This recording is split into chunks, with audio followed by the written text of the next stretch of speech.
Okay, so time for the chess video. It's been a long time since I've done a chess video. If you haven't seen the last one, then I highly recommend that you check it out. I'm a big fan of chess. I'm still not very good. I don't have a massive rating, but when I play chess, I approach it from the perspective of how can playing this game improve my experience of the present moment in this multiverse crazy place that I live. So I wanted, in the first video, which I'll link in the comments after this live, the first one was about piece points and how valuable each piece is, and some of the history behind the naming of the pieces. So hey Esteban, good to see you, brother. So in that last video I pointed out, for example, that there was a point in history when it stopped being the advisor next to the king and it was the queen. So it back in the ancient days when they played chess, the queen wasn't the queen was the advisor. So you had the king and then the advisor, and there's a point when suddenly they renamed it as the queen. And for me, that represents the point in human collective evolution where the rulers, the elite, they figured out, actually my queen is more important than my advisor. Like, that's a significant level of intimacy between man and woman that wasn't reached in humankind until a certain point. And it's funny that chess kind of shows when that point is.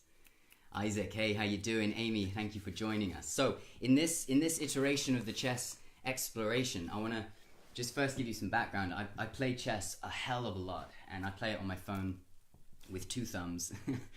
And I play something like 15 to 20 to 30 games per day. And most of them are blitz games. So usually what I'll do is, if I get stuck at work, if I get tired, or if I've got a few minutes before a client call and I don't really know what to do with myself, then I'll pick up and I'll do a quick one minute bullet match. And 1 minute bullet match means the total amount of time you've got to decide on your move is 1 minute. So if it takes you 10 seconds to decide on one move, then you've only got 5 moves left. So you've got to go quick, and you've got to improvise and figure out, and what's their strategy, how are they attacking, where do I need to defend myself. So I've been playing it a lot, and I've been practicing with a particular strategy of opening, where I've got my 2 bishops on either side pointing in the diagonal. And I've been enjoying it because very often people will forget that the bishop is there and move a pawn, and that pawn is no longer defending something, so I can swoop in and get it with my bishop. And it's amusing because that's kind of how I approach my goals in my life in general, right? I like to have these behind the scenes snipers that go out and get the result that I want in a way that nobody expected. It just comes up, right?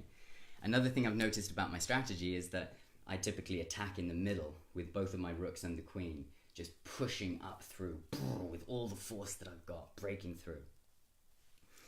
So because of all of this chess that I've been playing, and I've connected with an awesome guy called Ilan Becker, you should check him out. He's a really cool guy, and he's getting into sourcing luxury chessboards, so I'm definitely going to be picking one up from him. Chess, for me, it tells the story of the human race a little bit, of the human experience, because not only do you have the naming of the pieces, first of all, right? You've got your king and queen. That's the masculine and feminine energy within yourself that rules. That's the 2 of them together rule together. And the king can move one space at a time because he's a man, right? And he just does one thing at a time. But the queen can go zoom, zoom, zoom, zoom, zoom, zoom in all directions. But the king has a higher point value than the queen, because if you lose the queen, you can promote another pawn and get a new queen. But the king, if you lose the king, then the game's over. And in the last video that I did about chess, I kind of discussed this a little bit. Hey Nirvana, good to see you, hon. Good to see you. Hope you're having a good day, my dear. In the last one, I discussed a little bit about how the queen can be lost and the king can just promote a new pawn. But that's not the ideal, right? You've got to try and maintain your pieces and keep the power in the play. Anyway, but you can watch that other video for a more in-depth look at the king and queen relationship. What I wanted to touch on with you in this one, there's a few things. One is failure and defeat.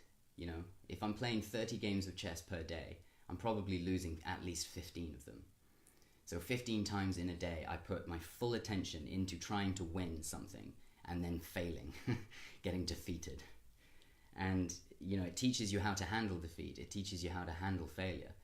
For example, if you keep pushing on when it's not working, If you start losing and you just keep going and keep playing game after game after game because you're trying to keep your rating up and you're trying to win back the former glory, then it just goes downhill.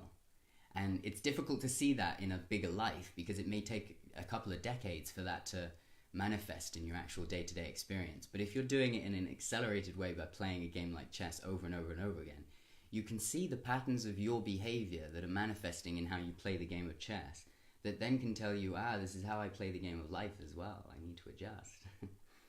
So that was one important thing I wanted to touch on.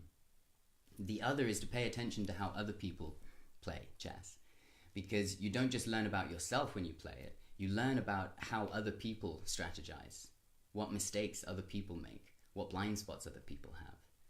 Some people might be really active with their bishops, so they may be like really sniper, but not very active with their knights. They may forget about their knights, so you can swoop in and take them, right?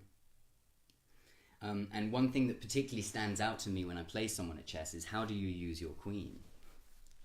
Because, naturally there's a lot of, in my experience on chess.com, there's a lot more men playing chess than women. And when you get playing chess with another man, the way that he moves his queen tells you a lot. It tells you a lot about how he handles his relationships with women and how he handles his relationship with his closest romantic partner.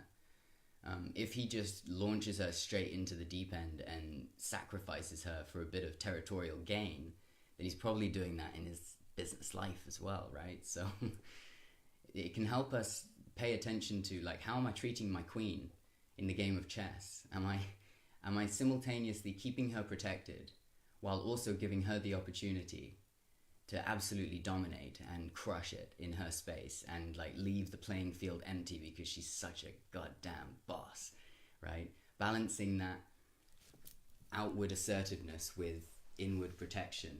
If you can do that in chess with your queen piece, then you've got a better chance of doing it in your romantic life. So that was the other key piece I wanted to touch on. Isaac, thank you, learning so much. That's good to hear.